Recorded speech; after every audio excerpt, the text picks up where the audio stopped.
Hello everyone, today we're not talking about the Miller vs. Becerra Freedom Week case because as of right now there is no major news for me to give to you. If you'd like the latest on that as far as what is going on today, February 3rd, go ahead and check out Arms Scholar's video. He put out a 2-minute video talking about that. Today we are talking about the Rare Breed Firearms FRT trigger. This trigger is a device that is claimed to be legal federally, meaning that federally, this is legal. They are saying that it is not a bump stock device. They are saying that it is not a full auto trigger. And that's all fine and dandy. The question I've been getting is it legal in the state of California? Well, first, keep in mind that I'm not a lawyer. This is not legal advice. My general recommendation is probably I would not recommend getting caught with this device in your possession.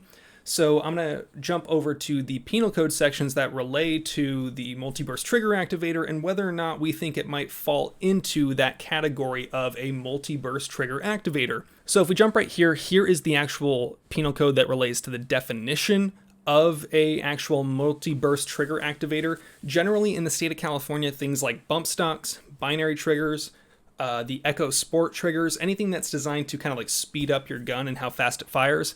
The GAT cranks, those are all going to be illegal. So this is kind of in that same realm of device that makes you shoot super freaking fast.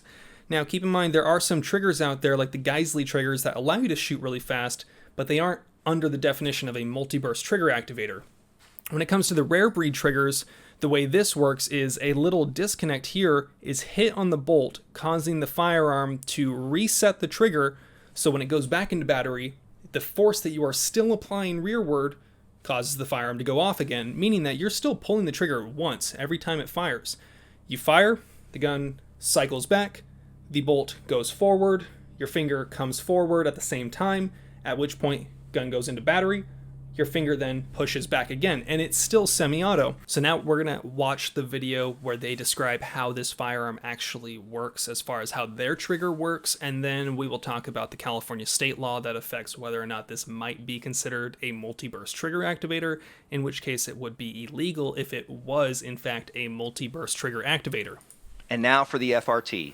With the bolt locked, round in the chamber, and safety off, the cycle of operation begins as the shooter squeezes the trigger. The round fires. As the round passes the gas port, most of that gas is vented through the gas tube and begins the process of sending the bolt to the rear. When that process starts, the bolt unlocks. The empty brass is then extracted from the chamber and ejected from the firearm.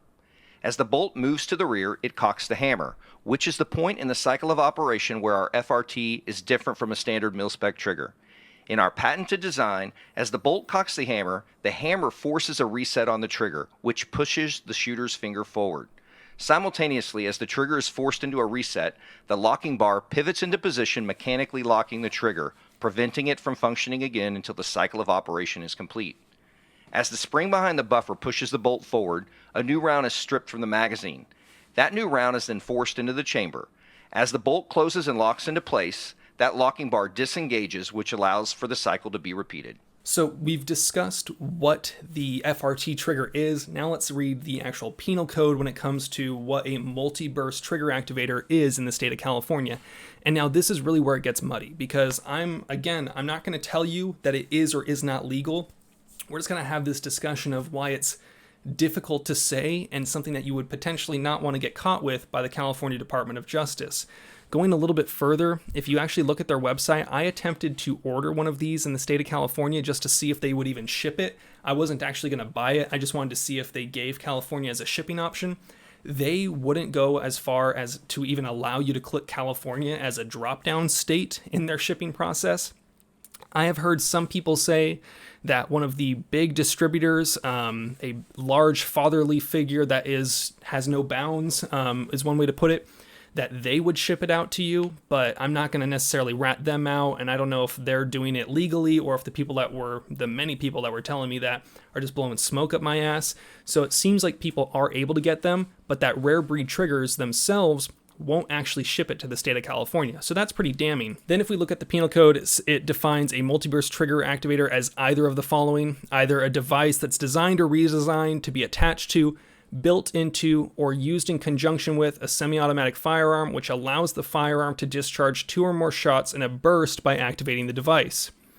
So this is kind of the one that I'm really concerned with because it's either a device that is designed or redesigned to be attached to, built into, or used in conjunction with a semi-auto firearm that allows it to fire a burst. In their own advertisements, they mention that it is designed to allow controlled bursts. It's almost impossible from what I hear to let off just a single round, because to let off just a single round with this trigger would mean that you would have to pull the trigger and then let go before the actual bolt closes, something that's very, very difficult to do. It would be very difficult to let off one round, so it's basically a burst trigger in a sense that it is a device that allows you to fire multiple shots in a burst. So this is kind of the main one that I'm concerned with.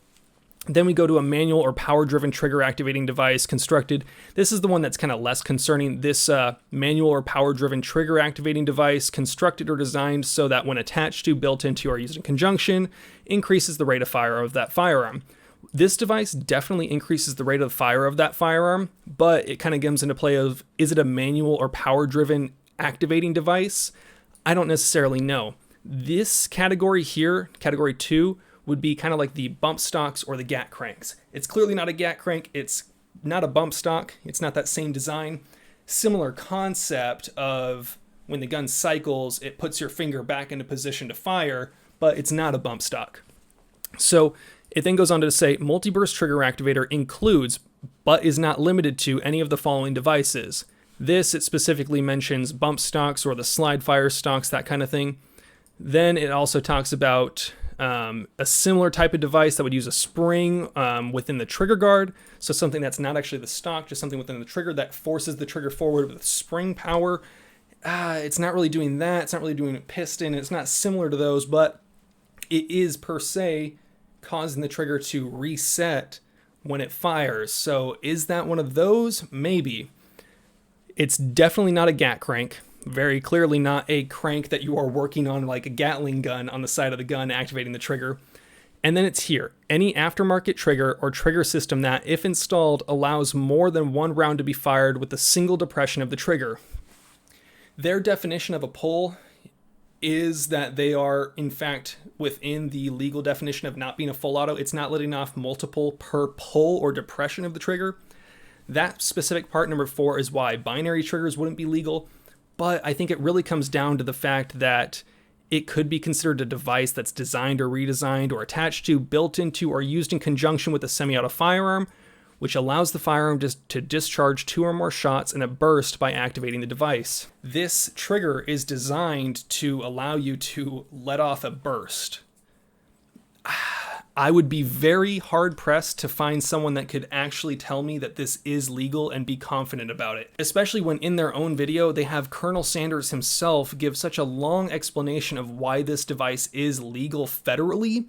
For them to then not allow a California resident to ship it to their house, I think that's pretty telling. Ultimately, if I were you, I would not advertise that you have one of these in the state of California unless you are willing to accept the danger that comes with the non-compliance of owning a multi-burst trigger activator. You might be able to find a good lawyer that can make a good argument and get you off. Everybody likes to get off. I don't think it would be worth it, especially when you have to risk is a trigger that isn't reliable. I've yet to see anyone personally own one of these that was able to reliably let off single rounds.